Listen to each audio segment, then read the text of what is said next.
नमस्कार. आपण पाहत आहात जुन्नरची उलाढाल. पिंपळगाव जोगा धरणाचा कालवा फुटला. अनेक एकर शेतीचे लाखो रुपयांचे नुकसान. पिंपळगाव जोगा धरणाच्या कालव्याला अचानक भगदाड पडल्यानं परिसरातील अनेक शेतकऱ्यांच्या शेतीचे मोठ्या प्रमाणात नुकसान झाले. कालव्यातील पाणी थेट शेतात घुसल्यानं पिके पाण्याखाली गेली असून शेतकऱ्यांचे लाखो रुपयांचे आर्थिक नुकसान झाल्याची प्राथमिक माहिती समोर आली आहे. घटनेची माहिती मिळताच परिसरातील शेतकऱ्यांनी घटनास्थळी धाव घेतली. अचानक आलेल्या पाण्यामुळे काही ठिकाणी पिके वाहून गेली तर काही शेतांमध्ये चिखलाचे साम्राज्य पसरले. विशेषतः भाजीपाला, कोथिंबीर, इतर पिकांना मोठा फटका बसल्याचे सांगितले जात आहे. स्थानिक शेतकऱ्यांनी प्रशासनाकडे पंचनामे करून तात्काळ आर्थिक मदत देण्याची मागणी केली आहे. तसेच कालव्याची दुरुस्ती त्वरित करण्यात यावी अशीही मागणी नागरिकांकडून होत आहे. पंकज भाऊ, बरे ठिकाणी असं लिकेज यांचं लक्ष नाही याचा अर्थ ना? 100% लक्ष नाही. बरे मी पण पाहतो ना. यांचं लक्षच नाही. कुठं ज्याने पाटाला चिरगिरी होती त्यावेळेस आमच्यावर केस करायला गरज इरिगेशन. आम्ही सांगतोय आम्ही 100 वर्ष स्टाम्प लिहून देतो पाठ फोटो लिहिलं म्हणून. माझं त्यावेळेस मला वक्तव्य दारू बुजून आलं. कधी आले तुम्ही भेट द्यायला सांगा बरं मला. इथं तुम्ही पाटाला भेट कधी दिली मला तारीख सांगा. एवढंच सांगा. काय करू तुम्हाला पगार कसलाय? तुमच्या साहेबांना पगार कसलाय? तर बरोबर लक्ष द्यायलाच पाहिजे त्यांनी. एवढी काय फाशी घ्यावं लागेल याला. फाशी 20 लाख रुपये घालून यांनी सोपं आहे.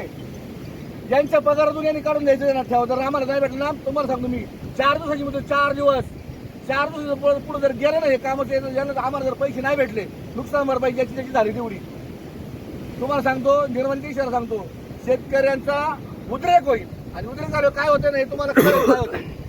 नाही तुमच्या गाड्या फिरून जाणार पुढे आम्ही गाड्या जाणार ठेवा.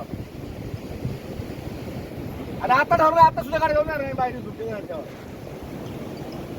तुमच्या वरचे कोण साहेब आहेत ना ते बोलवायचे जागेवर पहिले. ते वरच्या साहेबांना फोन केलता का साहेब तुम्ही? हांडे साहेब केलता का? ते काय बोलले बोला. नाही स्वतः साहेब येतात का? स्वतः साहेब येतात. आमचं पहिलं हे नुकसान भरपाई करून द्यायची मग काम चालू करायचं. तुम्ही तुमचं नका बघू फक्त. पहिलं आमचं बघा मग तुमचं बघा. तुम्हाला परत पुढे पाणी तिकडे विकायला पुढे सोडायचं काय पाहिजे तुम्हाला? सगळं होणार ना. होणं जात असतं तुमचं. तुमचं होणं जात असतं असं आम्ही काम. पहिलं आमचं शेती नुकसान करायचं पहिलं ते आणि मग तुम्ही करायचं. तुम्ही तुमच्या धरणाची बाती आणायची आणि टाकून द्यायची आमच्या वावरांनी.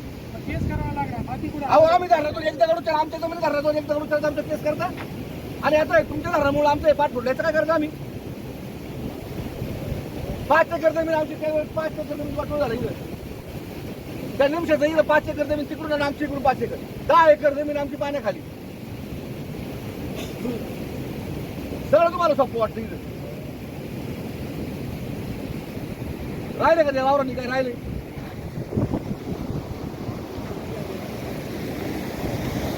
आज 3 वाजता 3:30 वाजता पाणी चालू झालंय. हे पाठ फुटलाय. अगदी मोठ्या प्रमाणामध्ये अशी शेतकऱ्याची नुकसान झालेली आहे.